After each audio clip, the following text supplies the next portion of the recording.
बिस्मिल्लाहिर्रहमानिर्रहीम। लेक्चर 4 के पार्ट 1 के साथ शकील अहमद और हम देख रहे हैं टॉपिक इसमें के डिफरेंट स्टेट्स क्या हैं जब एक इंस्ट्रक्शन को एग्जीक्यूट किया जाता है। This is the online teaching phase 2 and my target audiences are BScs batch 17 section A and B. The course code is EE440 and the subject name is Computer Architecture and Organization. So we start with our topic and we just go through from the point where we left the last lecture. जी हम लोग start कर रहे हैं कि जो एक cycle है execution cycle for a particular instruction में involve more than one references to the memory. देखिए हमने देखा कि एक इंस्ट्रक्शन जो है उसके अंदर ऑपकोड होता है और एक या एक से ज्यादा या मल्टीपल ऑपरेंड होते हैं और जब हम इन ऑपरेंड्स को देखते हैं तो वो कुछ भी हो सकता है।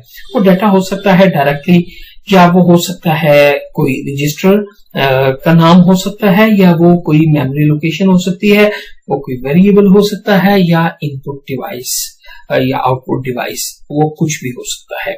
तो इसके साथ क्या होता है कि हम कोई भी इंस्ट्रक्शन इसके बावजूद जब एग्जीक्यूट कर रहे होते हैं, आप ध्यान में रखिए कि हम एग्जीक्यूशन के स्टेप पे हैं, तो एग्जीक्यूशन में जब हम कर रहे होते हैं तो एग्जीक्यूशन के अंदर हमें 7 स्टेट्स से जो मेजर स्टेप्स हैं, जो 7 स्टेट्स हैं, उनसे हमें गुजरना पड़ता है लाजिम, एक्सेप्ट कि कोई स्पेशल कंडीशन हो, वरना हम जो रूटीन की जब बात करेंगे तो रूटीन के अंदर हमें उन 7 स्टेप्स में से गुजरना पड़ेगा बाय एनी मीन। तो हम आगे देखेंगे कि इसकी एक जो इंस्ट्रक्शन साइकिल की एक पूरी स्टेट डायग्राम हम देखेंगे और उस डायग्राम को जब हम देखेंगे तो हमें पता चलेगा कि वो 7 स्टेट्स क्या हैं। अगर आप यहां पे देखिए तो ये स्टार्ट यहां से होता है, राइट, और पहला जो हमारा स्टेप है वो इंस्ट्रक्शन एड्रेस कैलकुलेशन है। इसके बाद दूसरा स्टेप है हमारा इंस्ट्रक्शन फेच, तीसरा स्टेप है इंस्ट्रक्शन ऑपरेशन डिकोडिंग और हमारा चौथा स्टेप है ऑपरेंड एंड एड्रेस कैलकुलेशन, हमारा 5वां स्टेप है ऑपरेंड फेच, हमारा 6ठा स्टेप है डाटा ऑपरेशन और उसके बाद हमारा 7वां स्टेप है कि ऑपरेंड एड्रेस कैलकुलेशन और उसके बाद जो मल्टीपल रिजल्ट्स हैं उनको स्टोर करने के बाद हम दोबारा यहाँ पे आ जाते हैं जो इंस्ट्रक्शन एड्रेस कैलकुलेशन है। तो हम 1 बाय 1 इनको डिस्कस करते हैं। हमारा स्टार्टिंग पॉइंट IAC या इंस्ट्रक्शन एड्रेस कैलकुलेशन की शॉर्ट फॉर्म है। ओके, तो हम सबसे पहले ये देखते हैं कि डिटरमिन द एड्रेस। हाँ, जो पहला स्टेप है वो है इंस्ट्रक्शन एड्रेस कैलकुलेशन। देखिए बात ये है कि जब हम किसी भी इंस्ट्रक्शन को हमने एग्जीक्यूट करना है तो एग्जीक्यूशन से पहले जो सबसे इंपॉर्टेंट बात है वो ये है कि इंस्ट्रक्शन कहाँ है। अंटिल के हम इंस्ट्रक्शन की लोकेशन तक नहीं पहुंचेंगे तो हम अपना काम स्टार्ट ही नहीं कर पाएंगे। और ये आपको पता है कि हम कह चुके हैं कि जो हमारा पीसी है वो क्या करता है, प्रोग्राम काउंटर वो इंक्रीमेंट करता है 1। अच्छा, ये जो हमने बात कही कि इंक्रीमेंट करता है 1, ये बात थोड़ी सी समझने की हमें जरूरत है कि लाजिम नहीं है कि वो इंक्रीमेंट करे 1। देखिए हमने कहा कि हमारी जो मेमोरी है दैट इज हमारी मेमोरी जो है, फर्ज कीजिए कि हम इस वक्त एड्रेस लोकेशन 192 पे हैं। ओके, और ऐसा है कि जो हमारे पास इंस्ट्रक्शन है वो 16 बिट की है और जो हमारे पास मेमोरी की एक लोकेशन है वो भी 16 बिट की है। अब क्या होगा कि जब मैंने वहां से इंस्ट्रक्शन उठानी है तो 16 बिट में हमारी इंस्ट्रक्शन आ गई और वो हमने जब रीड कर ली तो नेक्स्ट का जो एड्रेस होगा वो होगा 192 + 1 इज इक्वल टू 193, लिहाजा हम 193 पे चले जाएंगे। इसी तरह जो मेरी नेक्स्ट इंस्ट्रक्शन है that is again of 16 bits और मेरे पास जो एड्रेस आएगा वो 193 प्लस 1 इज इक्वल टू 194 और क्या होगा कि मेरे जो है इंक्रीमेंट 1 करता जाएगा। और जब या ऐसी कंडीशन की हम वो तो एक्सेप्शन में रखा है, लेकिन रूटीन के अंदर अगर हम देखते हैं तो नेक्स्ट पे जाने के लिए वो उसके अंदर ऐड करता रहेगा और एक एक का इंक्रीमेंट चलता रहेगा। 194 प्लस 1 इज इक्वल टू 195। अच्छा, ये तो हो गई बड़ी स्ट्रेट फॉरवर्ड सी कंडीशन। अगर स्ट्रेट फॉरवर्ड कंडीशन है कि 16 बिट की इंस्ट्रक्शन है और 16 बिट की ही मेमोरी की एक एड्रेस के अंदर जो कंटेंट की जो स्पेस है वो भी 16 बिट की है। एक और सिचुएशन देखिए कि अगर हमारे पास जो इंस्ट्रक्शन है वो 16 बिट की है, लेकिन जो मेरी मेमोरी के अंदर एक एड्रेस के अंदर है वो 1 बाइट है, यानी कि 8 बिट है। अब क्या होगा कि मेरी जो इंस्ट्रक्शन है वो रखी जाएगी 2 लोकेशंस पे। आधी फर्ज कीजिए कि ये वाली जो पर्टिकुलर आगे मेरे पास इंस्ट्रक्शन आ रही है वो 32 बाइट की है। से फॉर एग्जांपल इसी 16 बिट वाली मेमोरी के अंदर मेरे पास 32 बाइट की एक इंस्ट्रक्शन है, तो 32 बिट की। तो अब क्या होगा कि वो रखी जाएगी 2 लोकेशंस पे, मींस के 195 पे रखी जाएगी और 196 पे रखी जाएगी। लिहाजा मुझे जब उस इंस्ट्रक्शन को जब मैं एग्जीक्यूट कर दूंगा तो अगली इंस्ट्रक्शन के लिए मुझे 2 का ऐड करना पड़ेगा और मुझे जंप करना होगा 197 पे, बिकॉज 196 पे तो उसी 195 वाली जो 195 पे जो इंस्ट्रक्शन पड़ी थी उसी का एक पोर्शन पड़ा था 196 पे भी। अगर मैं 196 पे जाऊंगा तो मैं एक इनकम्प्लीट इंस्ट्रक्शन उठाऊंगा। लिहाजा डिपेंड करता है कि हमारे वर्ड का साइज क्या है, हमारी इंस्ट्रक्शन का साइज क्या है, उसके मुताबिक डिपेंड करता है कि हम लोग 1 का इंक्रीमेंट लेंगे, 2 का लेंगे, 4 का लेंगे, कितना हम इंक्रीमेंट लेंगे। तो दैट डिपेंड्स कि हमारी मेमोरी का साइज क्या है और हमारी इंस्ट्रक्शन का साइज क्या है। तो ये बात हमें यहां पे समझनी है। फॉर एग्जाम्पल ये लिखा हुआ भी है कि for example if each instruction is 16 bit long and the memory is organised into 16 bit word, then add 1 to the previous address. And if instead the memory is organised as individually addressable 8 bit या एक bite की सूरत में है और हमारी 16 bit की instruction है, तो तब हमें इंक्रीमेंट 2 का करना होगा, राइट। तो जब हम ये पहला स्टेप कर लेते हैं इंस्ट्रक्शन एड्रेस कैलकुलेशन, तो इसके बाद हमारे पास एड्रेस आ गया और हम चले इंस्ट्रक्शन को फेच करने। ठीक है, तो इंस्ट्रक्शन को जब हम फेच करते हैं तो हम रीड करते हैं instruction from the memory location on to the processor. ठीक है, और जब हम रीड करते हैं तो इसका मतलब है कि जो सोर्स है, सोर्स के अंदर कोई चेंज नहीं आएगी। हाँ, जब हम रीड करके जहां पे उसे आके प्लेस करेंगे तो डेस्टिनेशन ओवरराइट हो जाएगी, उसके कोई प्रीवियस जो कंटेंट्स होंगे वो ओवरराइट हो जाएंगे, राइट। अब हमारे पास इंस्ट्रक्शन आ गई और हम चले तीसरे स्टेप की तरफ। तो हमारा तीसरा स्टेप यह है कि इंस्ट्रक्शन ऑपरेशन डिकोडिंग, कि जो इंस्ट्रक्शन हम परफॉर्म करने जा रहे हैं तो हमें डिकोड तो करना होगा। हमें डिकोड करना है कि इस इंस्ट्रक्शन में हमें कहा क्या जा रहा है। हमें ऐड कहा जा रहा है, हमें सब्ट्रैक्ट करने का कहा जा रहा है, हमें मल्टीप्लाई करने का कहा जा रहा है, या कोई कंपैरिजन है, मतलब ये अरिथमेटिक फंक्शन है या हमारा लॉजिकल फंक्शन है। तो यहां पे हम इंस्ट्रक्शन के ऑपरेशन की डिकोडिंग करेंगे। फर्स्ट कीजिए कि अगर ये मेरी इंस्ट्रक्शन थी ऐड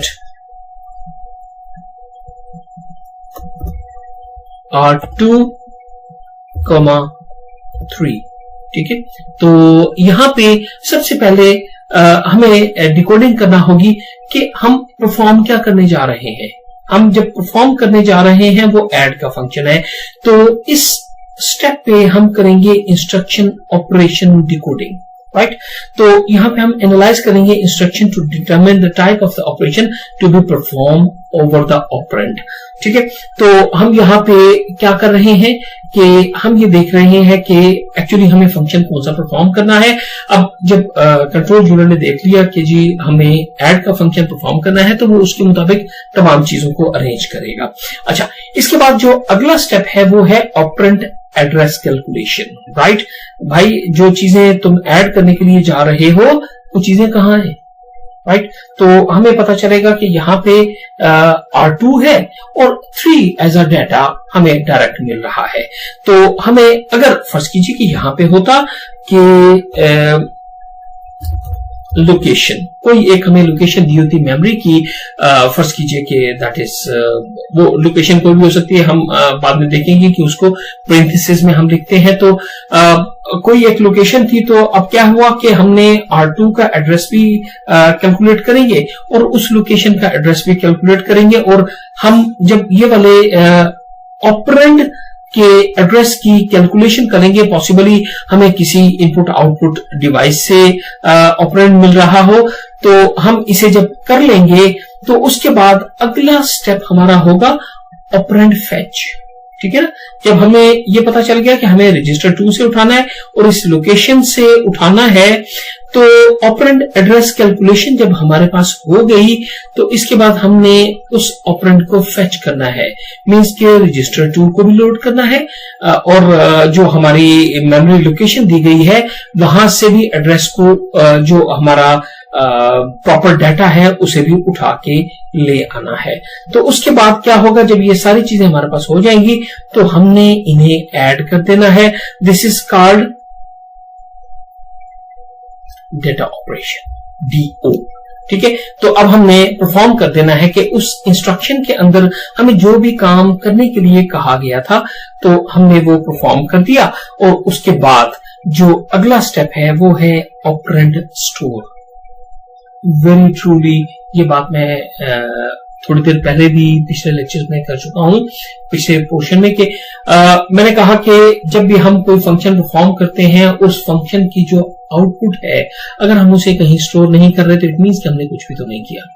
तो लिहाजा जो ऑपरेंड है उसके जो रिजल्ट्स हैं उनको हम किसी मेमोरी में स्टोर करते हैं या किसी IO डिवाइसेस की तरफ भेज देते हैं, क्योंकि हमें जो एक ऑब्जेक्टिव है वो तो हमारा होता है किसी भी इंस्ट्रक्शन को परफॉर्म करने के लिए। तो इस तरह क्या होता है कि जो हमारी सारी इंस्ट्रक्शंस हैं वो हमने इस तरह से एग्जीक्यूट करेंगे। अब एक बात इसमें देखने की है कि states in the upper part of the figure involve the exchange between the processor and either memory और द इनपुट आउटपुट मॉड्यूल। देख लीजिए कि जो भी काम यहां और यहां हो रहे हैं, तो इस सारे के अंदर प्रोसेसर मेमोरी या कोई इनपुट आउटपुट यूनिट जो है वो इन्वॉल्व है। प्रोसेसर और इनपुट आउटपुट यूनिट या प्रोसेसर एंड मेमोरी। देखिए, इंस्ट्रक्शन फेच करनी है तो कहां से फेच करेंगे, मेमोरी की तरफ जाएंगे। राइट, ऑपरेंड फेच करना है, कहां जाएंगे, किसी रजिस्टर में होगी, किसी मेमोरी में होगी, या किसी इनपुट डिवाइस से आ रही होगी, या किसी जो है इनपुट डिवाइस से आ रही होगी। और ऑपरेंड स्टोर कहां करेंगे, या मेमोरी की तरफ जाएंगे, अपने प्रोसेसर से आप मेमोरी की तरफ जाएंगे स्टोर करने के लिए, या किसी आउटपुट डिवाइस की तरफ आप चले जाएंगे जहां से उसकी आउटपुट आपने डिस्प्ले कर देनी है। तो अगर आप देखें तो ये 3 वाले जो प्रोसेस हैं वो होंगे हमेशा प्रोसेसर और मेमोरी या इनपुट आउटपुट डिवाइसेस के दरमियान। और जो लोअर में है, states in the lower part of the diagram involves only the internal processor operation. ये प्रोसेसर के अंदर होने वाले होंगे क्या, इंस्ट्रक्शन की एड्रेस कैलकुलेशन। यस, ये प्रोसेसर खुद करेगा। इंस्ट्रक्शन का ऑपरेशन डिकोडिंग ये प्रोसेसर के अंदर होगा। ऑपरेंड एड्रेस कैलकुलेशन प्रोसेसर के अंदर होगा। Data operation, yes, operand address calculation. तो ये क्या होगा कि इस सारे के बाद ये अगर एक हमारी अगर आप देखें कोई एक हमने इंस्ट्रक्शन को परफॉर्म किया इन तमाम स्टेप से, तो इसके बाद स्टोर होने के बाद वो अगली इंस्ट्रक्शन पे आ जाएगा और then instruction complete for the next instruction. और इस तरह से ये वक्त के साथ साथ ये ऑपरेट होता जो है एग्जीक्यूट होता रहेगा और एंड सो ऑन। ठीक है। और अगर हमारे ऑपरेंड एक से ज्यादा हैं तो फिर क्या होगा कि हर दफा यहां पे आएगा, फिर एक नया ऑपरेंड का एड्रेस कैलकुलेट करेगा, उसको परफॉर्म करेगा और स्टोर करेगा और फिर ये करेगा। राइट। तो अगर आप ये देखें तो अपर और लोअर पार्ट के अंदर ये जो फर्क है तो उसके मुताबिक आपके ऑपरेंड जो है वो किस तरह से, अगर एक से ज्यादा है तो आपको ये फंक्शन बार बार परफॉर्म करना पड़ेगा। The OAC state appears twice because an instruction में इन्वॉल्व रीड राइट बोथ। ठीक है। तो जरा देखिए कि OAC स्टेट जो है वो हमें एक से जायद मर्तबा आ सकती है। राइट। अगर हमें ऑपरेंड के एड्रेस की कैलकुलेशन ज्यादा है तो हमें मल्टीपल टाइम ये काम करना पड़ेगा। तो ये वाली स्टेट हमारे पास एक से ज्यादा मर्तबा हो सकती है, लेकिन अगर मिनिमम भी हो तो फिर 7 स्टेप्स से तो हमें लाजमी गुजरना है। ठीक हो गया। तो इस टॉपिक को यहाँ पे हम क्लोज करते हैं और अगर आप देखेंगे अगला टॉपिक हम जो करने जा रहे हैं that is regarding the interrupts. ठीक है। तो इंटरप्ट क्या है? इंटरप्ट क्या होते हैं कि इंटरप्ट ये है कि जब आप एक फंक्शन को परफॉर्म कर रहे हैं, मैं थोड़ा सा यहां से रीड करता हूं तो you will get the better idea. virtually all computer provide a mechanism with which other modules may interrupt the normal processing of the processor। ठीक है। फर्स्ट कीजिए कि आप एक स्पेसिफिक नेचर ऑफ जॉब कर रहे थे, तो या आपका लैपटॉप है वो काम कर रहा है, वो कोई चीज डिस्प्ले कर रहा है, आप क्या करते हैं? फर्स्ट कीजिए कि आप एक वीडियो क्लिप चल रहा था, आप उसे रोकते हैं, इट्स एन इंटरप्ट। जो रूटीन के अंदर वो एक फंक्शन परफॉर्म कर रहा था तो आपने एक उसे इंटरप्ट दे दिया। और ये भी हो सकता है कि कुछ और कैलकुलेशन वो कर रहा है या वो मेमोरी के अंदर कुछ प्रोग्राम को अपलोड कर रहा है और आपने क्या किया कि कीबोर्ड से कुछ टाइप करना शुरू कर दिया, तो कीबोर्ड से जो चीज आएगी वो एक इंटरप्ट होगी। जो उसके रूटीन में वो जो बाकी काम कर रहा था तो उसके अंदर ये एक इंटरप्ट होगा। तो इंटरप्ट जो है वो मल्टीपल किस्म के हो सकते हैं। ये तो हमने कहे हैं वो वाले जो इंटरप्ट हो सकते हैं। तो जो क्लासेस है इंटरप्ट की, उनके अंदर प्रोग्राम है, टाइमर है, आईओ है और हार्डवेयर का फेलियर है। हम फ्रॉम द बॉटम इनको देखना शुरू करते हैं। तो हम कहते हैं कि हार्डवेयर फेलियर ये वो वाले इंटरप्ट हैं जो जनरेट होते हैं फेलियर से। फर्स्ट कीजिए कि प्रोसेसर अपनी जगह बिल्कुल प्रॉपरली काम कर रहा था और कोई पावर फेलियर हुआ या मेमोरी के अंदर कोई पैरिटी एरर आ गया, तो क्या होगा? एक इंटरप्ट जनरेट होगा और ये इसे हम कहते हैं हार्डवेयर फेलियर का इंटरप्ट। और इसी तरह आपका इनपुट आउटपुट डिवाइसेस का इंटरप्ट है कि जो इनपुट आउटपुट के कंट्रोलर हैं वो सिग्नल करते हैं कि normal completion of an operation और to signal the variety of the error conditions. ये एक हम अभी तफसील से बात करते हैं। इसी तरह कुछ टाइमर्स के इंटरप्ट है generated by the timer within the processor. This allows the operating system to perform certain functions on a regular basis. First कीजिए कि आपने कुछ उसके अंदर जो प्रोसेसेस थे वो एक टाइमिंग के साथ लगाए हुए थे और वो उनका जब टाइम हुआ तो इस वक्त कुछ आप और प्रोसेसेस भी कर रहे थे, लेकिन आपने जब उनको एक टाइमर दिया हुआ था तो टाइमर के मुताबिक वो वाले प्रोसेस जो है वो ऑटोमेटिकली स्टार्ट हो जाएंगे। मैं सारी एग्जांपल्स भी दूंगा और जब वो स्टार्ट हो जाएंगे तो वो नॉर्मल ऑपरेशन के अंदर एक इंटरप्ट के तौर पे डिक्लेयर होंगे।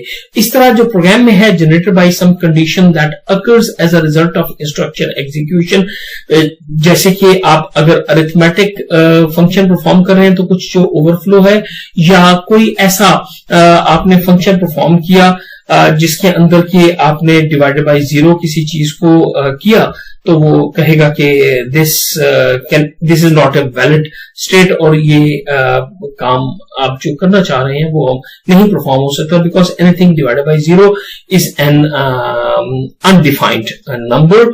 और इसी तरह अगर आप कोई इलीगल मशीन इंस्ट्रक्शन परफॉर्म करना चाहते हैं या कुछ ऐसा फंक्शन परफॉर्म करना चाहते हैं, अगर आप रूटीन में देखें कि अगर आप एक्सेल के अंदर कुछ आप कंडीशंस जो फंक्शन परफॉर्म कर रहे होते हैं तो उन फंक्शंस के अंदर अगर आप जो लीगल कंडीशंस हैं उनके अलावा कुछ देते हैं तो वो आपको इंटरप्ट करके बताता है या उसका एक मैसेज जनरेट करता है कि आप जो फंक्शन परफॉर्म करने की कोशिश कर रहे हैं that is not correct, are the reference outside a users memory allowed memory space. जी, ये एक और ऐसा इंटरप्ट है जो कि आपको फेस करना पड़ सकता है। तो अब हम आते हैं प्रॉपरली इंटरप्ट्स की तरफ। जी, हम बात करते हैं इंटरप्ट की। यहाँ पे अगर आप रीडिंग करें तो आपको अंदाजा होगा, virtually all computers provide a mechanism by which other modules IO and memory may interrupt the normal processing of the processor। अच्छा, अब देखिए कि होता क्या है कि एक CPU है और वो अपनी नॉर्मल की प्रोसेसिंग कर रहा है। अच्छा, इस प्रोसेसिंग के दौरान हमें इंटरप्ट की जरूरत, एक बात क्लियरली बता दूं कि इंटरप्ट रखे जाते हैं, इंटरप्ट करने की कैपेबिलिटी रखी जाती है। और अभी हम देखेंगे कि अगर वो हम कैपेबिलिटी नहीं रखेंगे तो उससे क्या फर्क पड़ेगा और कैपेबिलिटी होने से क्या फर्क पड़ेगा। अच्छा, होता क्या है कि अगर आप सीपीयू को देखें, वो उसने एक इंस्ट्रक्शन है उसको परफॉर्म कर रहा है, उसके बाद अगली इंस्ट्रक्शन को परफॉर्म करेगा। और जनरली अगर आप देखें तो आजकल आर्म से प्रोसेसर भी मेगा इंस्ट्रक्शन पर सेकंड करते हैं।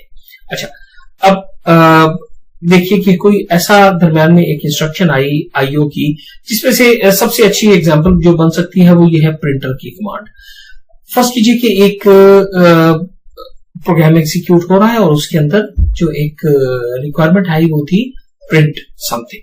अच्छा, क्या होगा कि जो हमारा सीपीयू है वो उसने तो चलना है, एक इंस्ट्रक्शन मुकम्मल होगी तो अगली इंस्ट्रक्शन पे जाएगा।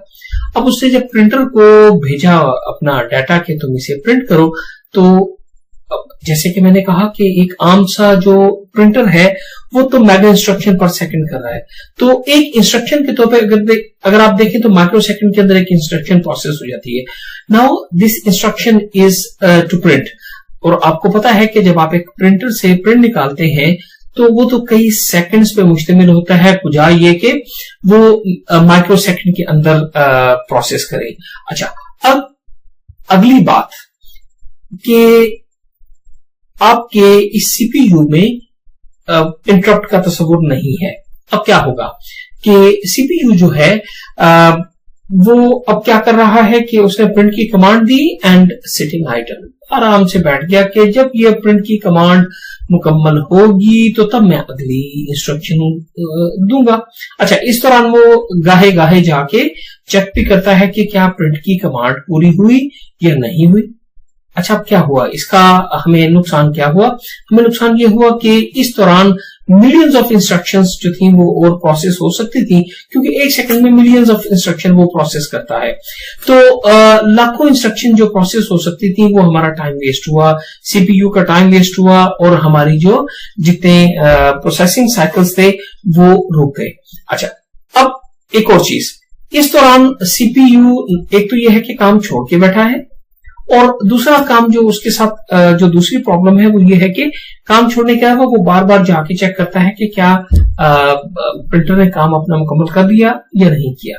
अच्छा, ये हो गई एक सिचुएशन। अब आपको क्लियरली नजर आया कि जो है सीपीयू की एफिशिएंसी जो है वो बैडली हर्ट हुई। जब हम किसी इनपुट आउटपुट डिवाइसेस के साथ हम कोई काम करने लगते हैं, कोई हमारी इंस्ट्रक्शन ऐसी आ जाती है जो इनपुट आउटपुट डिवाइसेस के साथ है, तो ये तो बहुत क्लियर है कि इनपुट आउटपुट डिवाइसेस की स्पीड या कोई भी एक्सटर्नल जो डिवाइसेस होती हैं उनकी स्पीड किसी भी सूरत में एक सीपीयू की स्पीड को तो मैच कर नहीं सकता। ये तो हम भी बार बार कह रहे हैं कि मेमोरी जो है वो कभी भी सरपास नहीं कर सकी टू द सीपीयू। तो जब मेमोरी के हवाले से फर्ज कीजिए कि आपने एक्सटर्नल कोई डिवाइस लगाई और उससे आपने डाटा रीड करना है, तो इस रीडिंग के दौरान अगर तो इंटरप्ट का कोई तस्वुर नहीं है आपके यहां, तो क्या होगा, सीपीयू विदाउट इंटरप्ट आपने बनाया तो वो क्या करेगा कि जितनी देर आपने उसे कहा कि ये चीज रीड करो तो वो रीड करता रहेगा अंटिल कि वो डिस्प्ले हो जाए और वो अपनी नेक्स्ट इंस्ट्रक्शन पे जाए।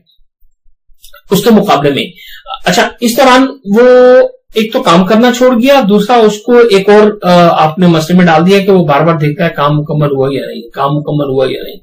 तो ये है विदाउट इंटरप्ट की सूरत हाल।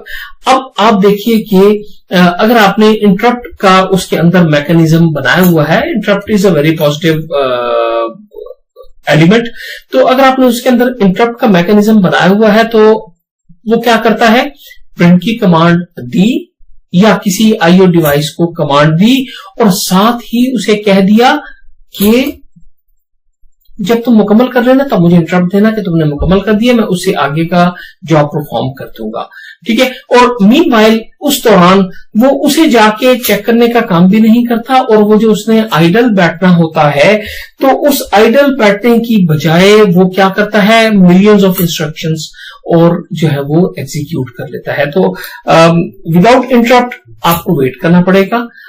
वो वेट लंबा भी हो सकता है, वो वेट छोटा भी हो सकता है, डिपेंडिंग अपॉन के जो आपकी मेमोरी या आईओ डिवाइसेस है वो उनकी स्पीड क्या है। लेकिन उसके मुकाबले में अगर आपने उसके अंदर इंटरप्ट का मैकेनिज्म प्लेस किया हुआ है तो वो क्या करेगा कि जितनी देर में कोई ऐसा जॉब उसको देगा जो कि थोड़ा सा उसकी लेंथ ज्यादा है, तो वो क्या करेगा, वो बड़े मजे से उस जॉब को परफॉर्म करने के दौरान और बहुत सारी चीजें अपनी कर लेगा। तो क्या है कि हम ये कहते हैं कि interrupts are provided primarily as a way to improve the processing efficiency। हाँ, हमने कहा कि अभी हमने देखा कि अगर हमारे पास इनपुट आउटपुट डिवाइसेस के स्पेशल केस में जो आईओ डिवाइसेस के साथ है तो उसमें तो हमारी एफिशिएंसी डेफिनेटली इंप्रूव होती है, हम इस दौरान और बहुत सा काम कर लेते हैं। हाँ, अगर तो ऐसा है कि कोई ऑलरेडी सीपीयू इतना फुली लोडेड है कि उसको दरम्यान में आइडल टाइम नहीं मिलता, तो इस सूरत में कोई एफिशिएंसी हमारी इंप्रूव नहीं होगी। लेकिन ऐसा होता नहीं है, मेमोरी और जो आईओ डिवाइसेस हैं these are much slower than compare to the CPU processing. तो इसके अंदर होता क्या है कि सीपीयू उसे काम पे लगा के और उसे साथ ही इंस्ट्रक्शन देता है कि जब भी तुम अपना काम मुकम्मल कर लेना तो तब मुझे इंटरप्ट दे देना। और एक बात बहुत इंपॉर्टेंट है यहाँ पे उसको समझना कि जो इंटरप्ट होते हैं वो हाई प्रायोरिटी होते हैं, वो रूटीन के टास्क के मुकाबले में अमूमन जो हमारे इंटरप्ट होते हैं वो हायर प्रायोरिटी पे होते हैं, क्योंकि जब इंटरप्ट आता है तो सीपीयू अपने रूटीन की वर्किंग में से पहले उस इंटरप्ट को देखता है और फिर उसके मुताबिक देखता है कि क्या इसकी जो है प्रायोरिटी मेरे रूटीन वर्क से ज्यादा है या नहीं है। लेकिन अमूमी तौर पे जब इंटरप्ट आता है तो इंटरप्ट की कम से कम प्रायोरिटी ज्यादा होती है। ये और बात है कि जिसने इंटरप्ट दिया है उसकी जॉब की प्रायोरिटी आगे क्या है वो एक अलग मैकेनिज्म हम देखेंगे। तो लेकिन इंटरप्ट की प्रायोरिटी इटसेल्फ ज्यादा है, तो हम यहाँ पे थोड़ा सा इसको रीड कर ले तो हमें अंदाजा हो जाएगा। We need to introduce the concept now to understand more clearly the nature of the instruction cycle and the implication of the interrupt on the interconnection structure. The reader यहाँ पे हम इसे देखते हैं, interrupts are provided primarily as a way to improve the processing efficiency. For example, the most external devices are much slower than the processor. जैसे कि हमने बात की, suppose that the processor is transferring data to the printer using the instruction cycle scheme. After each write operation, the processor must pause. उसे रुकना पड़ेगा and remain idle until the printer catches up. The length of this pause may be on the order of many hundreds or even the thousands of the instruction cycle. They do not involve memory. Clearly, this is where the wasteful use of the processor. तो क्या होगा कि जो हमारा processor है उसका time भी waste होगा और उसके साइकिल भी वेस्ट होंगे। तो हम इस पार्ट को यहीं पे खत्म करते हैं। आगे हमने जाके देखना है कुछ विद इंटरप्ट और विदाउट इंटरप्ट हमारी प्रोसेसिंग की एफिशिएंसी को कितना फर्क पड़ता है। लेकिन यहाँ पे हम कम से कम इस बात के हम कायल हुए कि इंटरप्ट जो है वो चाहिए, ये हमेशा एफिशिएंसी इंप्रूव करते हैं और जो इंटरप्ट है उसकी प्रायोरिटी हाई होती है। Next part of the lectures के साथ फिर इंशाल्लाह हाजिर होगा। अस्सलाम वालेकुम।